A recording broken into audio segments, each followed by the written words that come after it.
In this example of SpaceClaim, we'll take a look at a few things that the system can do with sheet metal parts. Now this is a SolidWorks part that I just imported. And sure, SpaceClaim can make simple modifications to any kind of imported geometry. I could take something like a hole and resize it, even take the very end of this model, the rounds and a couple of faces, and extend them out a little bit. The problem is that this thing is behaving like a solid body. That is, anytime I pull on a face, it's going to do solid-like things.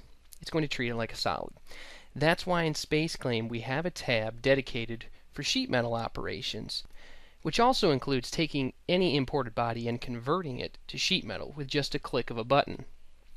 And now all the bends have turned to purple in color, which means that SpaceClaim recognizes them as bends and they behave accordingly.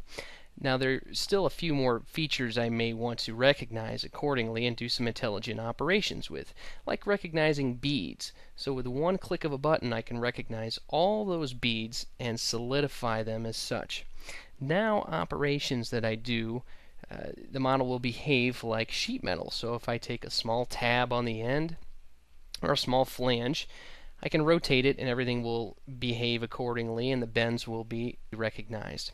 Last thing I might want to do is unfold the model. Now keep in mind this was imported geometry and now all those bends have been converted and this thing unfolds as you would expect and all the envelope dimensions show up as well.